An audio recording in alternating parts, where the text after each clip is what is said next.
Muppathadam service സഹകരണ ബാങ്കിൽ ഒരു കുടുംബത്തിന് ഒരു കിറ്റ് പദ്ധതി ആരംഭിച്ചു. ബാങ്കിലെ മുഴുവൻ സഹകാരി കുടുംബങ്ങളിലേക്കും 4 നിത്യോപയോഗ സാധനങ്ങൾ ഉൾക്കൊള്ളുന്ന കിറ്റ് ബാങ്കിൽ നിന്നും വിതരണം ചെയ്യുന്ന പദ്ധതിയാണിത്. പദ്ധതിയുടെ ഉദ്ഘാടനം ബാങ്ക് പ്രസിഡന്റ് VM ശശി നിർവഹിച്ചു. വൈസ് പ്രസിഡന്റ് CG വേണുഗോപാൽ അധ്യക്ഷനായി. ഡയറക്ടർ PA ശിവശങ്കരൻ സ്വാഗതം ആശംസിച്ചു. KJ സെബാസ്റ്റ്യൻ നന്ദി പറഞ്ഞു. പൊതു നന്മ ഫണ്ടുമായി ബന്ധപ്പെടുത്തി സഹകാരി കുടുംബങ്ങളിലേക്ക് ഒരു കുടുംബത്തിന് ഒരു കിറ്റ് എന്ന സ്നേഹസമ്മാന വിതരണ ചടങ്ങ്, അതിൻ്റെ ഔപചാരികമായ ഉദ്ഘാടന ചടങ്ങ് ആരംഭിക്കുകയാണ്. ഈ ലളിതമായ ജനകീയ ചടങ്ങിൻ്റെ അധ്യക്ഷനായി ബാങ്കിൻ്റെ ആദരണീയനായ വൈസ് പ്രസിഡന്റ് CG വേണുഗോപാലിനെ ഞാൻ ഏറ്റവും ആദരപൂർവ്വം ക്ഷണിക്കുകയാണ്.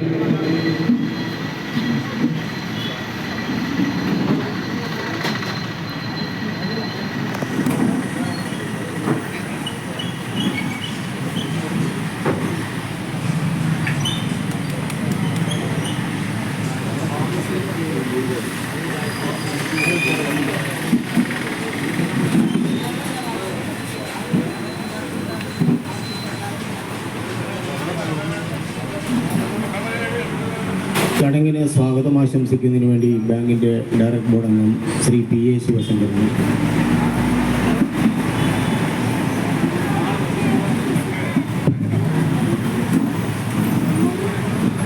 പ്രിയമുള്ള സഹകാരികളെ, പ്രിയപ്പെട്ട സഹോദരി സഹോദരന്മാർ, മുപ്പത്തടം സർവീസ് സഹകരണ ബാങ്ക് ഇന്ന് സഹകാരി കുടുംബങ്ങൾക്ക് വേണ്ടി ഒരു കുടുംബത്തിന് ഒരു കിറ്റ് എന്ന രീതിയിൽ 4 ഇനം സാധനങ്ങൾ ഇന്നു മുതൽ ഇവിടെ വിതരണം ആരംഭിക്കുകയാണ്.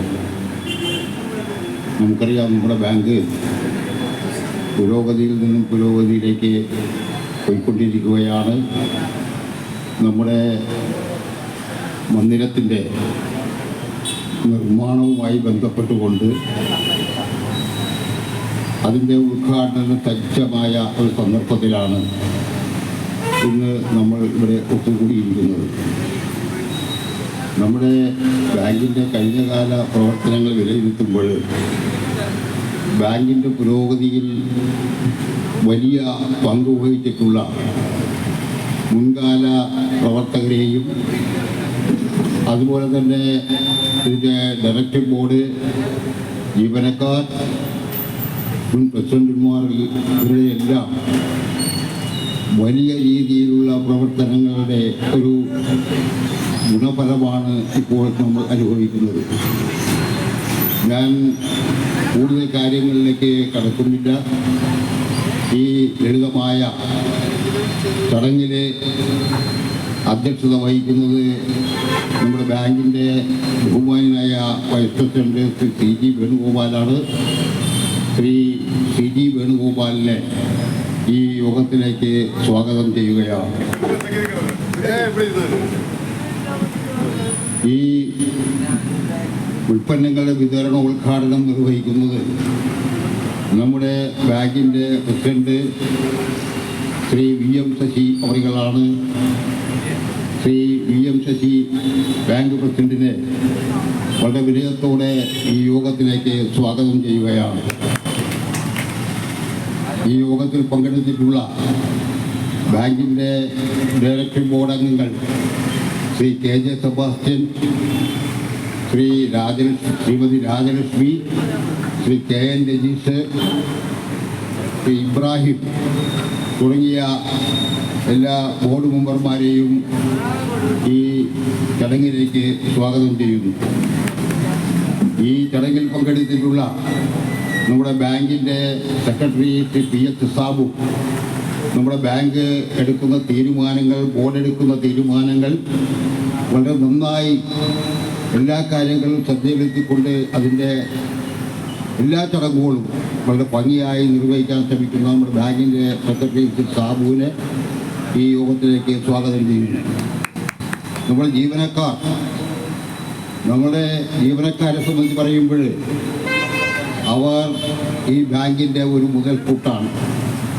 നമുക്കറിയാം, പല സന്ദർഭങ്ങളിലും ജീവനക്കാർ ഒരു വ്യവസായത്തിലായാലും പണിയെടുത്ത് എങ്ങനെയെങ്കിലും പുറത്തേക്ക് പോകണമെന്ന താല്പര്യത്തോടെ പ്രവർത്തിക്കുമ്പോൾ നമ്മുടെ ബാങ്കിലെ ജീവനക്കാർ അവർ സമയകൃത്യത പോലും നോക്കാതെ ബാങ്ക് എടുക്കുന്ന എല്ലാ തീരുമാനങ്ങളും പ്രവർത്തനങ്ങളിലും വളരെ സജീവമായി പ്രവർത്തിക്കുന്ന ഇതിൻ്റെ ബാങ്കിലെ ജീവനക്കാരെ ഈ ചടങ്ങിലേക്ക് ഞാൻ സ്വാഗതം ചെയ്യുകയാണ്.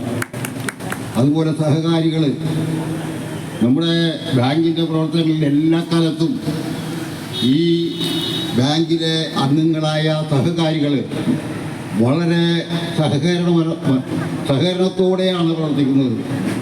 ബാങ്ക് നടത്തുന്ന എല്ലാ പ്രവർത്തനങ്ങളിലും സഹകാരികളുടെ നിർലോഭമായ പിന്തുണ നമുക്ക് ലഭിക്കുന്നു. അത് വലിയ അഭിനന്ദനാർഹമായ കാര്യമാണ്.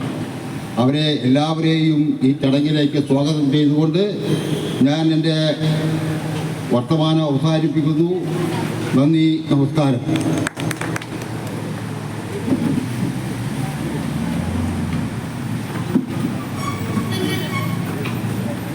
ഈ ചടങ്ങിൻ്റെ ഉദ്ഘാടകനും ബാങ്കിൻ്റെ പ്രസിഡന്റുമായിട്ടുള്ള ശ്രീ BM ശശി, ബാങ്കിൻ്റെ ഡയറക്ടർ ബോർഡ് അംഗങ്ങളായിട്ടുള്ള Shri KJ Sebastian, Ibrahim, KN Rajeesh, ബാങ്കിൻ്റെ ഡയറക്ടർ ബോർഡ് അംഗവും അടൂർ ഗ്രാമപഞ്ചായത്തിൻ്റെ വൈസ് പ്രസിഡന്റുമായിട്ടുള്ള ശ്രീമതി R രാജലക്ഷ്മി, ബാങ്കിൻ്റെ സ്വാഗതം ആശംസിച്ച ഡയറക്ടർ ബോർഡ് അംഗം ശ്രീ PA ശിവശങ്കരൻ, മാന്യ സഹകാരികളെ, സുഹൃത്തുക്കളെ, ജീവനക്കാരെ,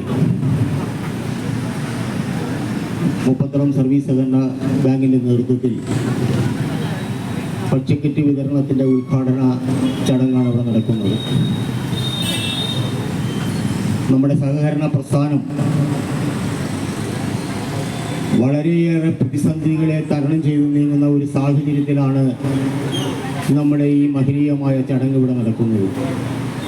സഹകരണ പ്രസ്ഥാനത്തോട് കേന്ദ്ര ഗവൺമെൻറ് സ്വീകരിക്കുന്ന സമീപനങ്ങൾ കോർപ്പറേറ്റ് ബാങ്കുകളെ സഹായിക്കുന്ന തരത്തിലേക്ക് കേരളത്തിൻ്റെ ധനകാര്യ തറവാടായ ഈ സഹകരണ പ്രസ്ഥാനത്തെ തകർക്കാനുള്ള തരത്തിലേക്ക് നീങ്ങുന്ന നിയമങ്ങൾ, അത്തരം നിയമങ്ങളെയെല്ലാം അതിജീവിച്ചുകൊണ്ടാണ് പല ഘട്ടങ്ങളിലും കേരളത്തിലെ സഹകരണ പ്രസ്ഥാനവും നമ്മുടെ മുപ്പത്തളം സഹകരണ സംഘവും ഇതിൻ്റെ പ്രവർത്തനങ്ങൾ മുമ്പോട്ട് കൊണ്ടുപോയത്.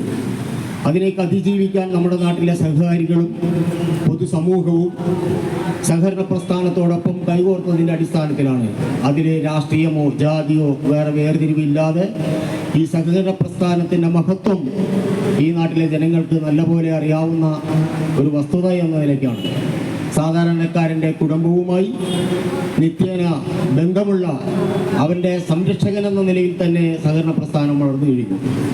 അത്തരമൊരു സന്ദർഭത്തിൽ നിൽക്കുന്ന അവസരത്തിലാണ് നമ്മുടെ സംസ്ഥാനത്തും സഹകരണ പ്രസ്ഥാനത്തിൽ ചില സ്ഥലങ്ങളിൽ ചില അംഗീകരിക്കാൻ കഴിയാത്ത തരത്തിലുള്ള തട്ടിപ്പുകൾ നടന്നു. അതിനെ ഗവൺമെൻറ് ശക്തമായി നേരിട്ടതും അതിൻ്റെ ഉൾപ്പെട്ടിട്ടുള്ളവരെ നിയമത്തിൻ്റെ മുമ്പിൽ കൊണ്ടുവരുവാനും ഒക്കെ ഉള്ള സമീപനങ്ങൾ സ്വീകരിക്കുകയൊക്കെ ചെയ്യും. അതിലൊക്കെ നമ്മൾ ആഗ്രഹിക്കുന്ന തരത്തിൽ കാര്യങ്ങൾ നടക്കാതിരുന്നത് നമ്മുടെ സഹകരണ പ്രസ്ഥാനത്തിൻ്റെ നിയമങ്ങളും രാജ്യത്തെ നിയമങ്ങളുമാണ്. എന്നാൽ ഇന്ന് സഹകരണ പ്രസ്ഥാനത്തിനെ കരുത്തേകുന്ന തരത്തിൽ നമ്മുടെ സംസ്ഥാന ഗവൺമെൻറ് ഒരു സഹകരണ നിയമം നമ്മുടെ നിയമസഭയ്ക്കകത്ത് പാസ്സാക്കുകയും ഏതാണ്ട് 2 വർഷക്കാലത്തോളം ഗവർണർ വച്ചു നീട്ടിക്കൊണ്ട് ഇപ്പോൾ അംഗീകാരം കിട്ടി. അതിൻ്റെ ചട്ടങ്ങളും നിയമങ്ങളും ഇപ്പോൾ തീരുമാനത്തിലേക്ക് കടക്കുന്ന സന്ദർഭമാണ്. ഇത്തരമൊരു സന്ദർഭത്തിൽ ഈ സഹകരണ നിയമത്തിൻ്റെ അടിസ്ഥാനത്തിൽ സഹകരണ പ്രസ്ഥാനത്തിലെ സഹകാരികൾക്ക് വളരെയേറെ പ്രശ്നങ്ങൾ ഉണ്ടാക്കുന്ന തരത്തിലാണ് ഈ ചട്ടങ്ങളും നിയമങ്ങളും ഒക്കെ പ്രാബല്യത്തിലാകാൻ പോകുന്നത്. അത് സഹകരണ പ്രസ്ഥാനത്തിനെ ശക്തിപ്പെടുത്താൻ വേണ്ടിയിട്ടുള്ള നിയമങ്ങളാണെന്ന് കാലമാണ് അത് തെളിയിക്കാൻ പോകുന്നത്. അതുകൊണ്ട് ഇപ്പോൾ വരുമ്പോൾ പല കിട്ടിക്കൊണ്ടിരിക്കുന്ന ആനുകൂല്യങ്ങൾക്കും പല ബുദ്ധിമുട്ടുകളും നിയമങ്ങളുടെ പ്രശ്നത്തിൻ്റെ പുറത്ത് നമുക്ക് കാലാവധി നീളുന്ന ഒരു സ്ഥിതിവിശേഷമുണ്ട്. അതൊക്കെ പരമാവധി അതിൻ്റെ തടസ്സങ്ങൾ നീക്കി സഹകാരികൾക്ക് സഹായകരമായ നിലപാടാണ് സഹകരണ ബോർഡിൻ്റെ ഭരണസമിതികൾ സ്വീകരിച്ചു വരുന്നത്. അത്തരം ഒരു സന്ദർഭത്തിലാണ് നമ്മുടെ ഉദ്യോഗങ്ങളിലൊക്കെ മുൻകാലങ്ങളിൽ നമ്മൾ നമ്മുടെ സഹകാരികൾ വരുമ്പോൾ അവർക്ക് ഒരു ഗിഫ്റ്റ് കൊടുത്തിരുന്നു. ആ ഗിഫ്റ്റ് കൊടുക്കാൻ പാടില്ല എന്ന നിയമം വന്നു. അതിൻ്റെ പുറത്ത് നമ്മൾ 100 രൂപ വെച്ച് കൊടുത്തിരുന്നു.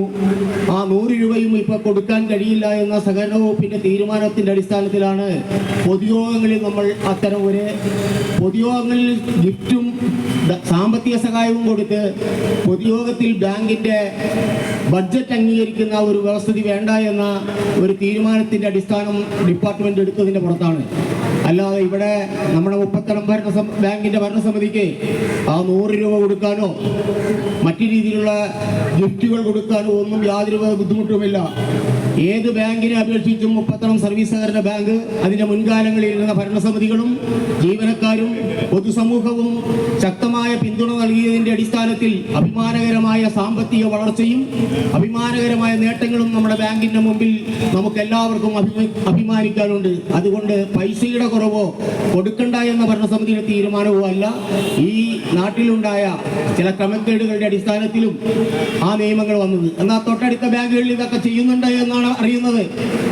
നമ്മുടെ ബാങ്കിനെ സംബന്ധിച്ച് ഇവിടെ ചില ആളുകൾ ഈ ബാങ്കിൻ്റെ പ്രവർത്തനത്തെ തകർക്കാൻ തരത്തിൽ ഹൈക്കോടതികളിൽ കേസുകളുമായി പോയിക്കൊണ്ടിരിക്കുകയാണ്.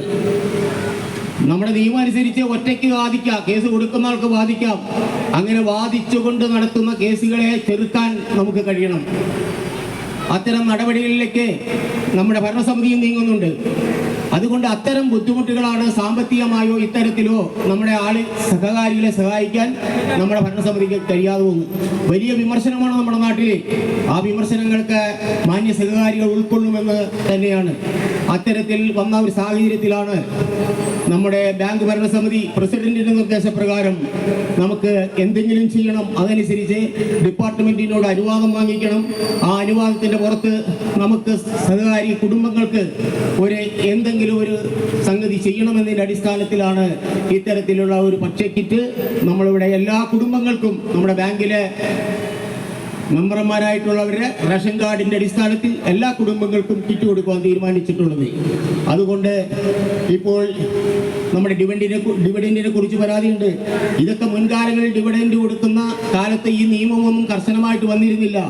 അതിൻ്റെ അടിസ്ഥാനത്തിൽ നമ്മൾ കൊടുത്തുകൊണ്ടിരുന്ന ഡിവിഡൻറ്റിൽ കുറവ് വന്നപ്പോൾ ഇപ്പോൾ നമുക്ക് അത്തരം കാര്യങ്ങളിൽ ലാഭത്തിൽ വരുന്ന വലിയൊരു വിഹിതം നമ്മൾ ബാങ്കിൻ്റെ വളർച്ചയ്ക്കായുള്ള മന്ദിരത്തിൻ്റെ നിർമ്മാണത്തിലേക്ക് പോകുന്നു. നമ്മുടെ കുടിശ്ശിക തരാതെ നമ്മുടെ ബാങ്കുകളിൽ വളരെ പ്രതിസന്ധിയിലേക്ക് നീക്കുന്ന അത്തരം സംവിധാനത്തിൽ സർക്കാരിൻ്റെ നിയമപ്രകാരം അതിൻ്റെ ഫണ്ടിൻ്റെ ഇത്ര ശതമാനം നമ്മൾ ഈ ലാഭത്തിൽ നിന്ന് മാറ്റിവെക്കപ്പെടുന്ന ഒരു സ്ഥിതിയും ഇന്ന് ഉള്ളത് കൊണ്ടാണ് ഡിവിഡൻറ്റിൻ്റെ കാര്യത്തിലൊക്കെ നമുക്ക് ഇത്തരത്തിലേക്ക് നീങ്ങേണ്ടതായിട്ട് വന്നത്. അത് സഹകാരികൾ ഉൾക്കൊള്ളുമെന്നും തുടർന്നു വരുന്ന നിങ്ങളുടെ ഈ സഹകരണ പ്രസ്ഥാനത്തിന് നൽകുന്ന വലിയ പിന്തുണ ഉണ്ടാകണമെന്നും ആ പിന്തുണയുടെ അടിസ്ഥാനത്തിൽ വരും കാലങ്ങളിൽ ഇതിനൊക്കെ മാറ്റം വരുമെന്നും നമുക്ക് പ്രതീക്ഷയുണ്ട്. ആ പ്രതീക്ഷയുടെ അടിസ്ഥാനത്തിലാണ് ഭരണസമിതി പോകുന്നത്. അതുകൊണ്ട് ഇതിനെ സഹകരിക്കുക. ഈ തരുന്ന ഇത് നമുക്ക് എന്തുമാത്രം സഹകാരികളെ സഹായിക്കാൻ കഴിയും അത്തരത്തിലുള്ള എല്ലാ സഹകരണവും നമ്മുടെ ബാങ്കിന്റെ പക്ഷത്തു നിന്ന് ഇപ്പോഴും ഉണ്ട്. ചില സഹായങ്ങൾക്ക് പരിധികളുണ്ട്, സമയപരിധികളുണ്ട്. ആ പരിധിക്കകത്ത് വരുന്നവർക്കെല്ലാം ഗവൺമെന്റ് തീരുമാനിക്കുന്ന സഹായങ്ങൾ നമ്മൾ കൊടുക്കുന്നുണ്ട്. കഴിഞ്ഞ പ്രാവശ്യം ഏതാണ്ട് 50 ലക്ഷത്തോളം രൂപ നമ്മൾ ആ കാര്യത്തിൽ സഹകാരികൾക്ക് കൊടുത്തിട്ടുണ്ട്. അപ്പൊ ഇത്തരം ഒരു വിഷയം നമ്മുടെ നാട്ടിലുണ്ട്. അതിനെ എല്ലാ സഹകാരികളും ഉൾക്കൊണ്ടുകൊണ്ട് നിങ്ങളുടെ എല്ലാവിധ സഹകരണവും പ്രതീക്ഷിച്ചുകൊണ്ട് ഞാൻ എൻ്റെ അധ്യക്ഷ പ്രസംഗം ചുരുക്കുന്നു. ഈ ബാങ്കിന്റെ മുന്നോട്ടുള്ള വളർച്ചയ്ക്ക് ഇപ്പോൾ നേതൃത്വപരമായി പങ്കുവഹിക്കുന്ന നമ്മുടെ ബാങ്കിന്റെ പ്രസിഡന്റ് ശ്രീ VM ശശി, സംസ്ഥാന സഹകരണ ബോർഡ് അംഗമാണ് സംസ്ഥാനത്ത്. ഈ തരത്തിലുള്ള വിഷയങ്ങൾ അവിടെയൊക്കെ ചർച്ച ചെയ്യുമ്പോൾ അതിൻ്റെയും ഗുണഫലം സഹകരണ പ്രസ്ഥാനത്തിന് കിട്ടുമെന്ന് നമുക്ക് അറിയാം. അത്തരത്തിൽ ഒരു പ്രവർത്തനം നേതൃത്വപരമായി നൽകുന്ന ബാങ്കിൻ്റെ പ്രസിഡന്റിനെ ഈ ബാങ്കിൻ്റെ ഭക്ഷ്യക്കിറ്റ് വിതരണത്തിന് ഉദ്ഘാടനം ചെയ്യുന്നതിന് വേണ്ടി സ്നേഹാദരങ്ങളോടെ ക്ഷണിക്കുകയാണ്. ഞാൻ എൻ്റെ അധ്യക്ഷ പ്രസംഗം നിർത്തുന്നു.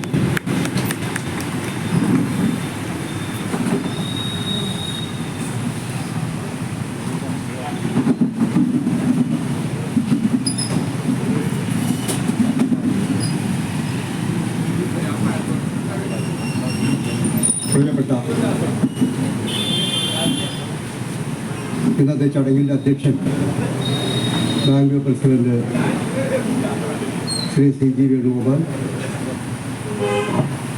ബാങ്കിൻ്റെ ബോർഡ് അംഗങ്ങൾ, ബാങ്ക് സെക്രട്ടറി, ജീവനക്കാർ, ഏറ്റവും പ്രിയപ്പെട്ട സഹകാരികളെ, നമ്മുടെ ബാങ്കിൻ്റെ പൊതുയോഗം കഴിഞ്ഞ 22-ാം തീയതിയാണ് നടന്നത്. വളരെ വിജയകരമായി പൊതുയോഗം പൂർത്തിയാക്കാൻ നമുക്ക് കഴിയും. ഇവിടെ പരാമർശിക്കപ്പെട്ടതുപോലെ നമ്മുടെ ബാങ്ക് പുരോഗതിയിൽ നിന്നും പുരോഗതിയിലേക്ക്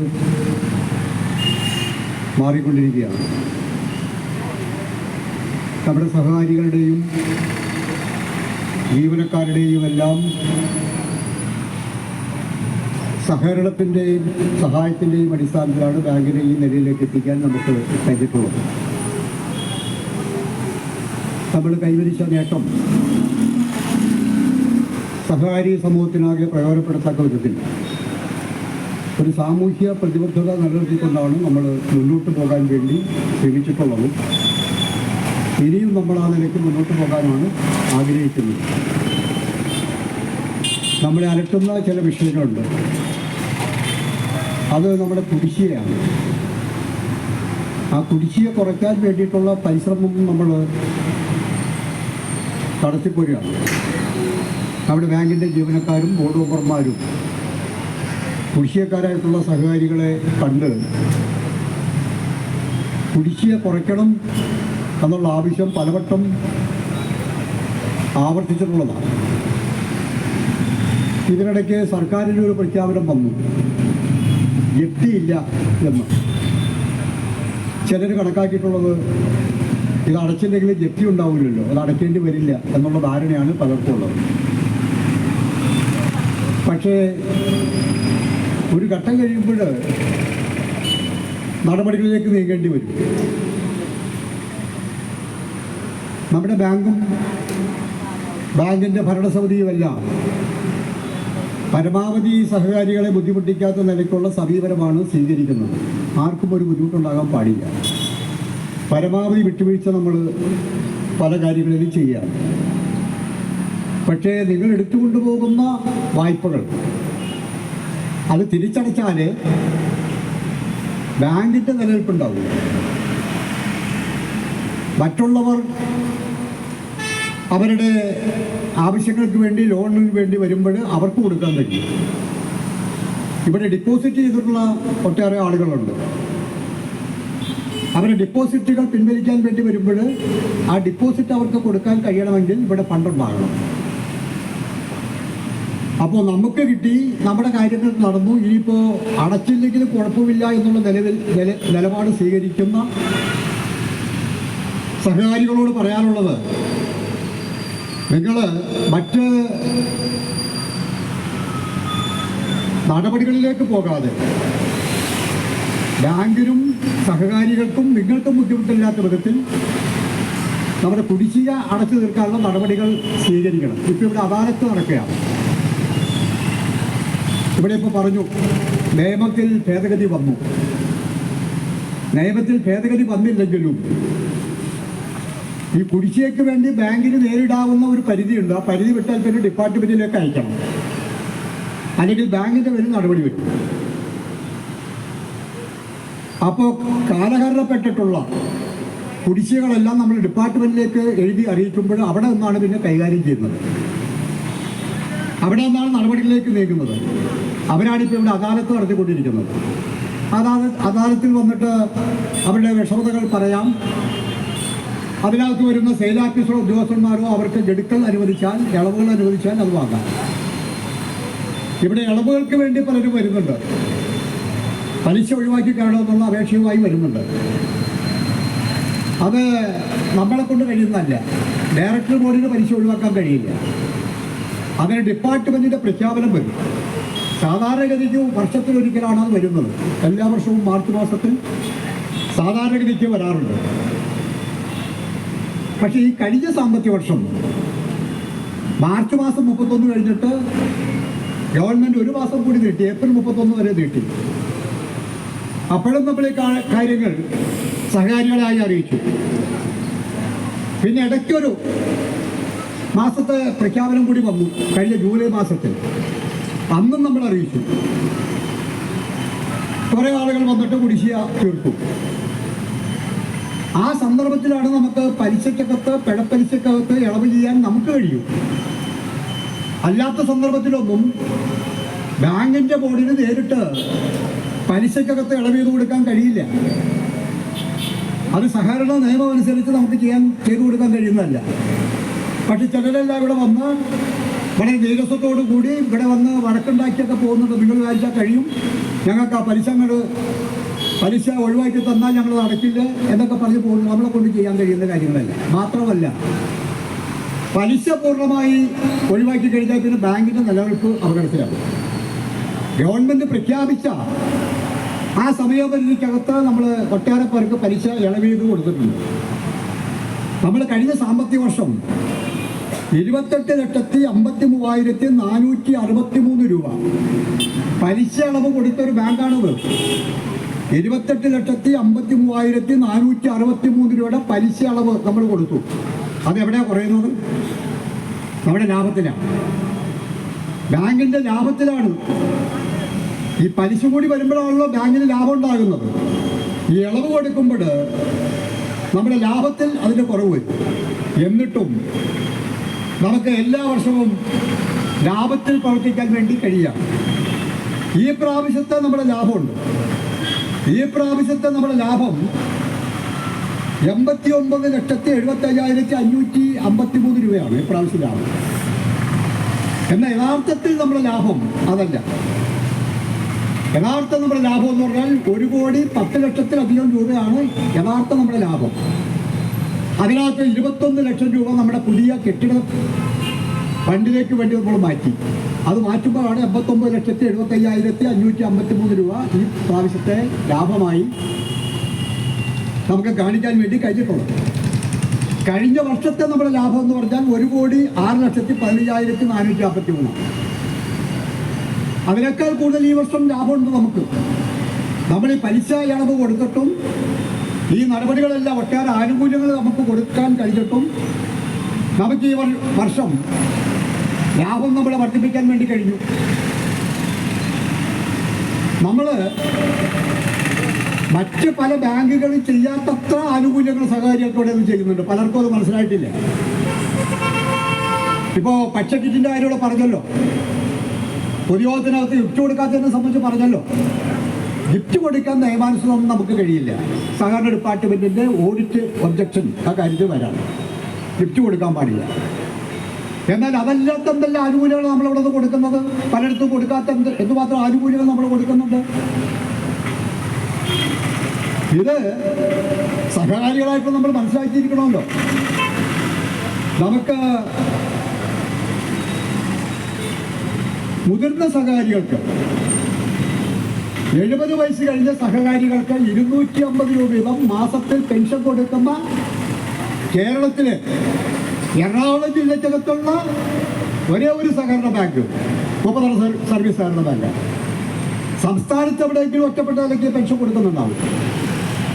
250 രൂപ എന്ന് പറഞ്ഞാൽ ഒരു വർഷത്തിൽ 3000 രൂപ സഹകരണ പെൻഷൻ കൊടുക്കുന്ന ഒരു സഹകരണ ബാങ്കാണ് മുപ്പത്തല സർവീസ് സഹകരണ ബാങ്ക്.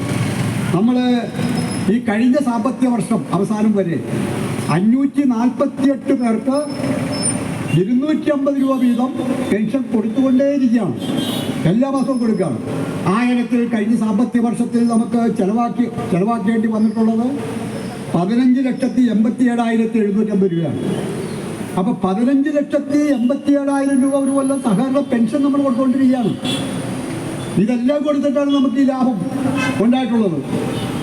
ഈ പെൻഷനുള്ള അപേക്ഷകൾ ഓരോ മാസവും വർദ്ധിച്ചു വന്നുകൊണ്ടിരിക്കുക. അപേക്ഷകളുടെ എണ്ണം കൂടാണ്. നമ്മളിത് ആർക്കും നിഷേധിച്ചിട്ടില്ല. അർഹതപ്പെട്ട മുഴുവൻ ആളുകൾക്കും നമുക്ക് ഈ പെൻഷൻ കൊടുക്കാൻ വേണ്ടി കഴിഞ്ഞിട്ടുണ്ട്. നമ്മൾ മെഡിക്കൽ വായ്പ പലിശരഹിതമായിട്ട് ആശുപത്രിയിൽ ഒരാൾ കിടന്നിട്ട് ആശുപത്രി അടയ്ക്കാൻ പൈസയില്ല, ഞങ്ങൾക്ക് പൈസ വേണം എന്ന് പറഞ്ഞാൽ 25,000 രൂപ 6 മാസക്കാലത്തേക്ക് പലിശരഹിതമായി നമ്മൾ ആശുപത്രി എത്തിച്ചു കൊടുക്കുക. 6 മാസം വരെ പലിശയില്ല. അത് കഴിഞ്ഞാൽ പലിശ കൊടുക്കും. കൃത്യമായി ആശുപത്രിയിൽ കിടക്കുന്ന ആളുകൾക്ക് നമ്മുടെ ബാങ്കിലെ സ്റ്റാഫും ബോർഡ് മെമ്പർമാരും ആശുപത്രിയിൽ എത്തിച്ചു കൊടുക്കുന്ന നടപടികൾ, സഹായകരമായ നിലപാടുകൾ നമ്മൾ സ്വീകരിച്ചു വരുന്നുണ്ട്. അതുപോലെ തന്നെ 5000 രൂപ സഹകരണ ആശ്രയ, മാരക രോഗം ബാധിച്ച ആളുകൾക്ക് ചികിത്സാ സഹായത്തിന് വേണ്ടി 5000 രൂപ, ഒരു ക്യാൻസർ രോഗി, കിഡ്നി പേഷ്യൻ്റ്, ഹാർട്ട് പേഷ്യൻ്റ് ഒരു അപേക്ഷ അവിടെ വെച്ചാൽ മതിയായ രേഖകളുണ്ടെങ്കിൽ നമ്മളത് പരിശോധിച്ചിട്ട് ആ കമ്മിറ്റിക്കകത്ത് പാസ്സാക്കി വീടുകളിൽ എത്തിച്ചു കൊടുക്കുകയാണ്. നമ്മുടെ സാമൂഹ്യക്ഷേമ പെൻഷൻ ഇപ്പോൾ 1600 വെച്ച് സർക്കാർ കൊടുക്കുന്നുണ്ടല്ലോ. ആ സർക്കാർ കൊടുക്കുന്ന പെൻഷൻ്റെ ലിസ്റ്റ് അത് നെറ്റ് വഴി നമ്മുടെ ബാങ്കിൽ കിട്ടിക്കഴിഞ്ഞാൽ ഈ പൈസ കിട്ടുന്നത് ട്രഷറിയിൽ നിന്ന് അതൊക്കെ കഴിഞ്ഞിട്ടാണ്, കുറെ കഴിഞ്ഞാൽ ലിസ്റ്റ് ഇവിടെ വന്നാൽ ഈ പെൻഷൻ വാങ്ങുന്ന ആളുകൾ വളരെ പാവപ്പെട്ടവരാണ്, മുതിർന്ന പൗരന്മാരാണ്. അവരെ ഒരു കാരണവശാലും വിഷമിപ്പിക്കാൻ പാടില്ല എന്നുള്ളത് കൊണ്ട് ആ ലിസ്റ്റ് നമ്മുടെ കമ്പ്യൂട്ടറിൽ നിന്ന് എടുത്തിട്ട് നമ്മുടെ കളക്ഷൻ ഏജന്റുമാർ വഴി ബാങ്കിൻ്റെ ഫണ്ട് അഡ്വാൻസ് ആയിട്ട് എടുത്തിട്ട് വീടുകളിൽ എത്തിച്ചു കൊടുക്കാം. പലരും കൃത്യമായി കൊടുക്കുന്നില്ല. അവർക്ക് ആ ഫണ്ടൊക്കെ വന്ന് കൃത്യമായി അവർ നടപടിക്രമം ചെയ്യും. പക്ഷെ നമ്മളിവിടെ ഒരു നിമിഷം ഇത് വെച്ച് താമസിപ്പിക്കുന്നില്ല, കൃത്യമായി ആളുകൾക്ക് വിതരണം ചെയ്തുകൊണ്ടിരിക്കുകയാണ്. അതുപോലെ തന്നെ നമ്മൾ സ്വാശ്രയ ഗ്രൂപ്പുകൾ രൂപീകരിച്ചിട്ടുണ്ട്. അവരെ കൊണ്ട് കൃഷി ചെയ്യിപ്പിക്കാൻ വേണ്ടിയിട്ടാണ് കുറഞ്ഞ പലിശക്ക് ഒരു കാർഷിക ഗ്രാമമാക്കി നമ്മൾ മാറ്റണം. ഇപ്പോൾ നമ്മുടെ ബഹുമാനപ്പെട്ട മന്ത്രി ശ്രീ പി രാജീവ് നടപ്പിലാക്കുന്ന കൃഷിക്കൊപ്പം കളമശ്ശേരി പദ്ധതിയുണ്ട്.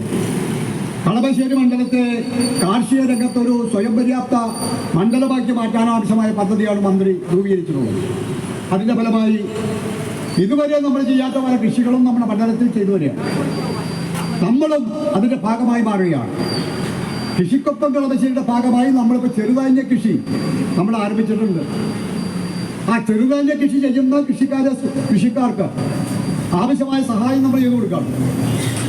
അവർക്ക് ഉള്ള വിത്ത് നമ്മൾ സൗജന്യമായി കൊടുക്കും, വളം നമ്മൾ സൗജന്യമായി കൊടുക്കും. കൃഷി ചെയ്താൽ ഈ ചെറുധാന്യങ്ങൾ, ആ ചെറുധാന്യങ്ങൾ ഉൽപ്പന്നം നമ്മൾ ഏറ്റെടുക്കും, ബാങ്ക് ഏറ്റെടുക്കും. നമ്മളിവിടെ യോഗം വിളിച്ചുകൂട്ടി എല്ലാവരോടും പറഞ്ഞതാണ്. അപ്പോൾ ചെറുധാന്യങ്ങൾക്ക് ഇപ്പോൾ വലിയ ഡിമാൻഡാണ്. ഇപ്പം ജീവിതശൈലി രോഗങ്ങൾ കൂടി വരുന്ന സന്ദർഭത്തിൽ, ആളുകൾക്ക് പ്രഷർ, ഷുഗർ അടക്കമുള്ള രോഗങ്ങൾ മൂർച്ഛിച്ചു വരുന്ന സന്ദർഭത്തിൽ ചെറുധാന്യ ഉൽപ്പന്നങ്ങൾ, അതിൻ്റെ ഭക്ഷ്യധാന്യങ്ങളാണ് ഇപ്പോൾ ജനങ്ങൾ പലരും ഉപയോഗിക്കുന്നത്.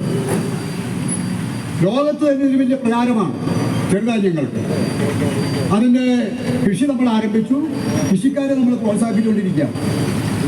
നമ്മളിപ്പോൾ നമ്മുടെ ബാങ്കിൻ്റെ പരിധിക്കകത്തുള്ള നമ്മുടെ സഹകാരികളുടെ കുട്ടികൾക്ക്, ഇപ്പോൾ തന്നെ സ്കൂളിൽ പഠിക്കുന്ന കുട്ടികൾ, SLCക്കും +2-നും ഉന്നത വിജയം നേടിയിട്ടുള്ള മുഴുവൻ കുട്ടികൾക്കും നമ്മൾ അവരെ ആദരിക്കുകയാണ്. എല്ലാ വർഷവും ആദരിക്കുകയാണ്, വലിയ ചടങ്ങ് വെച്ചിട്ട്. അവർക്ക് നമ്മൾ മെമൻറ്റോ കൊടുക്കും, ക്യാഷ് അവാർഡ് കൊടുക്കും. അങ്ങനെയുള്ള കുട്ടികൾ അവരെ വിദ്യാഭ്യാസത്തിൽ അവരെ പ്രോത്സാഹിപ്പിക്കാൻ വേണ്ടിയാണ് നമ്മൾ നടപടി സ്വീകരിക്കുന്നത്.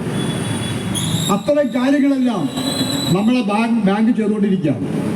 ഏതെങ്കിലും സഹകരണ സംഘത്തിൽ ക്രമരഹിതമായി എന്തെങ്കിലും ചെയ്യുന്നുണ്ടെങ്കിൽ അത് ചൂണ്ടിക്കാണിച്ചുകൊണ്ട് ഇവിടെ അതില്ലല്ലോ എന്ന് പറയുന്നതിനകത്ത് അർത്ഥമില്ല.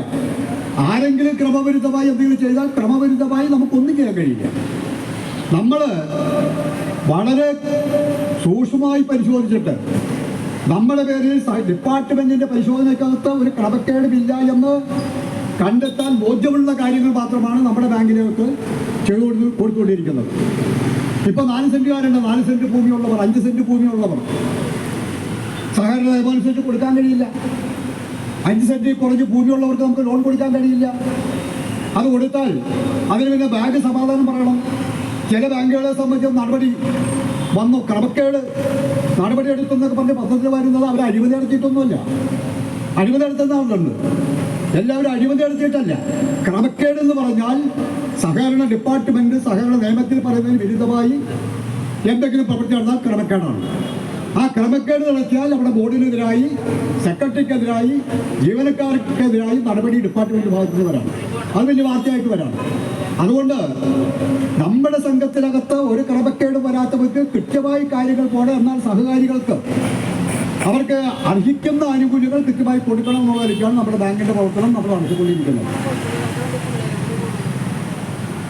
നേരത്തെ എല്ലാം നമ്മൾ ലോൺ കൊടുത്തിട്ടുള്ള ആളുകളുണ്ട്. അപ്പോൾ പുരയിടമായി വീടും സ്ഥലമുള്ളവർക്ക് നമ്മൾ ലോൺ കൊടുക്കാറുണ്ട്. അന്ന് പുരയിടമാണ്, പുരയിടത്തിന് നമുക്ക് ലോൺ കൊടുക്കാം. പക്ഷെ പുരയിടമായി കിടക്കുന്നത് ഇപ്പോഴത്തെ പരിശോധനക്കകത്ത് നിലം കാറ്റഗറിയാണ്. ചിലപ്പോൾ പുരയിടമായിരിക്കും, തെങ്ങുണ്ടാവും, മാവുണ്ടാവും, പ്ലാവുണ്ടാവും, വലിയ വീടുണ്ടാവും. പക്ഷേ ആ ഭൂമി കിടക്കുന്ന നിലം കാറ്റഗറിയില്ല. നിലം കാറ്റഗറിയാണെങ്കിൽ ലോൺ കൊടുക്കാൻ പാടില്ല. സഹകരണ ഡിപ്പാർട്ട്മെന്റ് വിലക്കുണ്ട്. അപ്പോൾ കഴിഞ്ഞ പ്രാവശ്യം ഞങ്ങൾ ലോൺ എടുത്തല്ലോ, ഈ പ്രാവശ്യം എന്താ കുഴപ്പം എന്ന് ചോദിച്ചാൽ ഇപ്പോൾ അങ്ങനെ ചെയ്യാൻ കഴിയില്ല. നേരത്തേക്ക് എന്ന് പറഞ്ഞാൽ പരിശോധിക്കുന്നത് ഒരു ഓഡിറ്റർ വന്നിട്ടാണ്. ഇപ്പോൾ ഓഡിറ്റ് ടീമാണ് വരുന്നത്. 4 പേര് ഒരുമിച്ചാണ് വരുന്നത്. ഓഡിറ്റ് ടീം വന്നിട്ടാണ് പരിശോധിക്കുന്നത്. നേരത്തെ ഒരാൾ പരിശോധിച്ചത്. അപ്പം നേരത്തെ ചെയ്തതുപോലെ ഇപ്പോൾ നമുക്ക് ചെയ്യാൻ കഴിയില്ല. അതിനകത്തെല്ലാം വലിയ നിയന്ത്രണങ്ങൾ ഇപ്പോൾ വന്നേക്കാം. അതിനകത്ത് ഇവിടെ വന്നിട്ട് ഇത് സെക്രട്ടറിയുടെ ധാർഷ്ട്യമാണ് തരാത്തത് എന്ന് പറയുന്ന ആളുകളുണ്ട്. പ്രസിഡന്റിന്റെ ധിക്കാരമാണ് ഈ കാണിക്കുന്നത്.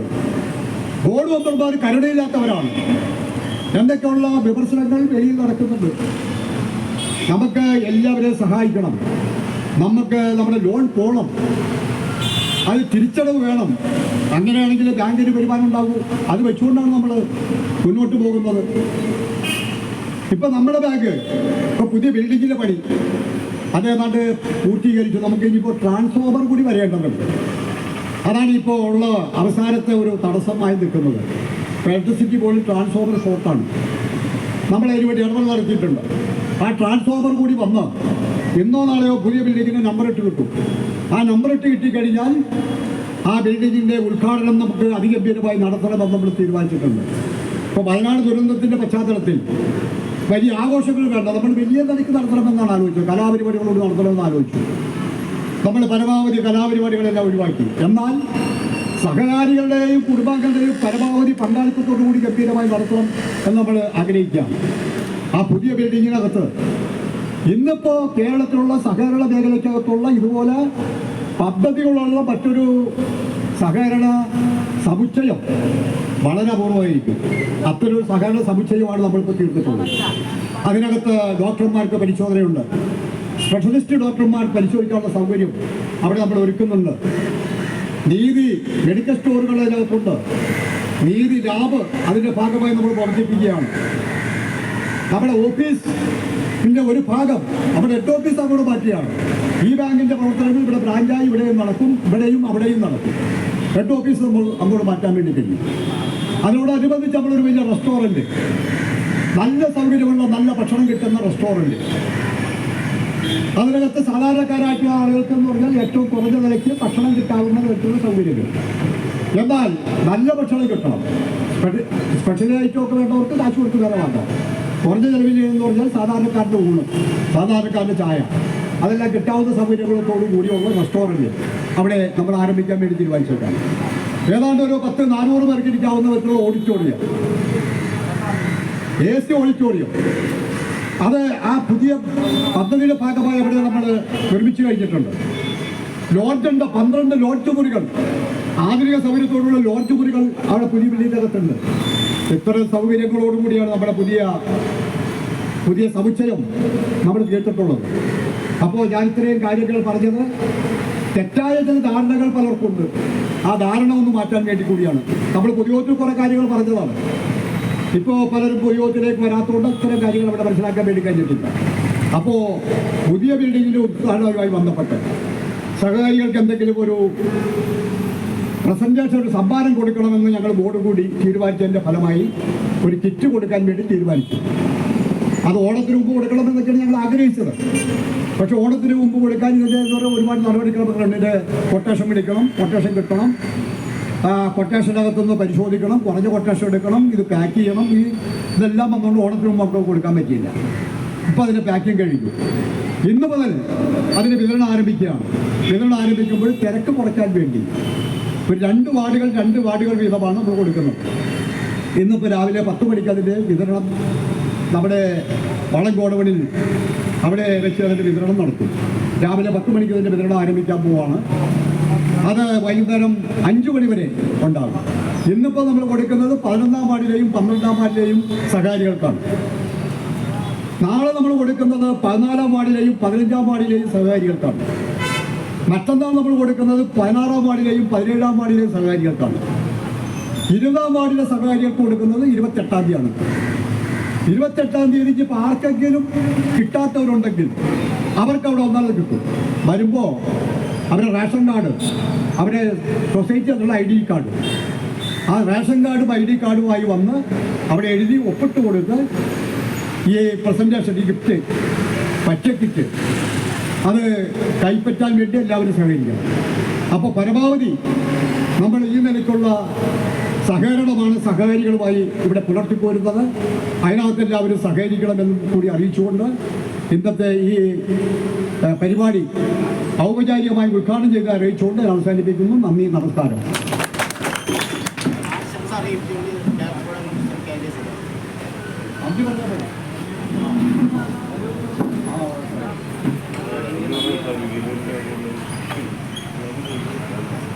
ബഹുമാനപ്പെട്ട അധ്യക്ഷൻ, ബാങ്കിൻ്റെ vice president Shri CG Venugopal, ഈ ചടങ്ങുകളുടെ ഉദ്ഘാടനം ചെയ്ത ബാങ്കിൻ്റെ പ്രിയപ്പെട്ട പ്രസിഡന്റ് ശ്രീ VM ശശി, ഈ വേദിയിൽ സന്നിഹിതരായിരിക്കുന്ന ഡയറക്ടർ ബോർഡ് അംഗങ്ങളെ, മാന്യ സഹകാരികളെ, ജീവനക്കാരെ, നാട്ടുകാരെ, കൂടുതലായിട്ടൊന്നും പറയുന്നില്ല. ബാങ്കിൻ്റെ ഇന്നത്തെ പ്രവർത്തനത്തെ സംബന്ധിച്ച് വളരെ സവിസ്തരം ബാങ്കിൻ്റെ പ്രസിഡന്റ് ഇവിടെ വിശദീകരിച്ചു കഴിഞ്ഞു. ഇന്ന് രാവിലെ 10 മണി മുതൽ ഭക്ഷ്യക്കിറ്റ് വിതരണം തുടങ്ങുകയാണ്. 4 ഐറ്റമാണ് ഭക്ഷ്യക്കിറ്റിൽ ഉൾപ്പെടുത്തിയിട്ടുള്ളത്. രാവിലെ 10 മണിക്ക് റേഷൻ കാർഡും അതോടൊപ്പം തന്നെ ബാങ്ക് വിതരണം ചെയ്തിട്ടുള്ള ഐഡൻറ്റിറ്റി കാർഡും കൊണ്ടുവന്നാൽ ഒരു കുടുംബത്തിന് ഒരു കിറ്റ് എന്ന നിലക്കാണ് ഏർപ്പാട് ചെയ്തിട്ടുള്ളത്. പല ആളുകളുടെയും ഒരു തെറ്റിദ്ധാരണ, ബാങ്കിൻ്റെ പൊതുയോഗത്തിന് ശേഷം കൊടുക്കുന്ന കിറ്റായതുകൊണ്ട് പൊതുയോഗവുമായി ബന്ധപ്പെട്ടതാണിത്. അതുകൊണ്ട് ഒരു വീട്ടിലെ എല്ലാ അംഗങ്ങൾക്കും ഇത് കിട്ടും എന്നുള്ള ഒരു പ്രതീക്ഷ പലരും വെച്ച് പുലർത്തുന്നുണ്ട്, പലരും എന്നോട് ചോദിച്ചിട്ടുമുണ്ട്. അപ്പോൾ അവരൊക്കെ മനസ്സിലാക്കേണ്ട ഒരു കാര്യം, ഇത് പൊതുയോഗവുമായിട്ട് യാതൊരു ബന്ധമില്ലാത്ത കാര്യമാണ്. പൊതുയോഗത്തിന് ഇങ്ങനെയുള്ള പ്രസൻറ്റേഷനോ അല്ലെങ്കിൽ ഗിഫ്റ്റുകളോ കൊടുക്കാൻ പാടില്ല എന്നുള്ള ശക്തമായ നിലപാട് ഡിപ്പാർട്ട്മെൻറ്റിൽ നിന്നും ഉണ്ട്. അതുകൊണ്ട് തന്നെ പൊതുയോഗവുമായിട്ട് ഇത് യാതൊരു ബന്ധവുമില്ല. ഇത് ബാങ്കിൻ്റെ പുതിയ മന്ദിരവും ഉദ്ഘാടനത്തോടനുബന്ധിച്ച് മാന്യ സഹകാരികൾക്ക് കൊടുക്കണമെന്നുള്ള താല്പര്യത്തിൻ്റെ പുറത്താണ് ഒരു കുടുംബത്തിന് ഒരു കിറ്റ് എന്ന നിലക്ക് റേഷൻ കാർഡിൽ സീൽ വെച്ച് ഐഡൻറ്റിറ്റി കാർഡ് കാണിച്ച് ഈ സാധനം ഇന്ന് രാവിലെ 10 മണി മുതൽ ആളുകൾക്ക് വാങ്ങാവുന്നതാണ്. അതാണ് ഇന്ന് ഈ ഉദ്ഘാടനവുമായി ബന്ധപ്പെട്ട് എനിക്ക് പറയാനുള്ളത്. മറ്റു യാതൊന്നും പറയാൻ ഉദ്ദേശിക്കുന്നില്ല. ഞാൻ എൻ്റെ കടമയിലേക്ക് കിടക്കുകയാണ്. ഈ യോഗത്തിൻ്റെ അധ്യക്ഷത വഹിക്കുന്നത് നമ്മുടെ ബാങ്കിൻ്റെ വൈസ് പ്രസിഡന്റ് ശ്രീ CG വേണുഗോപാലാണ്. അദ്ദേഹത്തിന് ഈ ബാങ്കിൻ്റെ പേരിൽ, ഈ യോഗത്തിൻ്റെ പേരിലും ഞാൻ നന്ദി രേഖപ്പെടുത്തിക്കൊള്ളുന്നു. കൂടാതെ ഇത് ഉദ്ഘാടനം ചെയ്തത് നമ്മുടെ പ്രിയപ്പെട്ട പ്രസിഡന്റ് ശ്രീ VM ശശിയാണ്. അദ്ദേഹത്തിനും ബാങ്കിൻ്റെ പേരിലും യോഗത്തിൻ്റെ പേരിലും ഞാൻ നന്ദി രേഖപ്പെടുത്തിക്കൊള്ളുന്നു. കൂടാതെ സ്വാഗതം ആശംസിച്ച നമ്മുടെ PA ശിവശങ്കരൻ, ബാങ്കിൻ്റെ ഡയറക്ടർ ബോർഡ് അംഗമാണ്, അദ്ദേഹത്തിന് നന്ദി രേഖപ്പെടുത്തിക്കുന്നു. കൂടാതെ ഇവിടെ സന്നിഹിതരായിട്ടുള്ള കടുങ്ങല്ലൂർ ഗ്രാമപഞ്ചായത്തിൻ്റെ വൈസ് പ്രസിഡന്റും ബാങ്കിൻ്റെ ഡയറക്ടറുമായ Shri R Rajalakshmi, Anil SF, KA Ibrahim, Rajeesh തുടങ്ങിയ ബോർഡംഗങ്ങൾക്കും ഇവിടെ കൂടിയിരിക്കുന്ന മാന്യ സഹകാരികൾക്കും ബാങ്കിൻ്റെ പ്രിയപ്പെട്ട സെക്രട്ടറി ശ്രീ PH സാബുവിനും ഇവിടെ കൂടിയിരിക്കുന്ന നാട്ടുകാർക്കും മറ്റെല്ലാവർക്കും ഈ ബാങ്കിൻ്റെ പേരിലും ഈ യോഗത്തിൻ്റെ പേരിലും നന്ദി രേഖപ്പെടുത്തിക്കൊണ്ട് ഞാൻ എൻ്റെ വാക്കുകൾ അവസാനിപ്പിക്കുന്നു.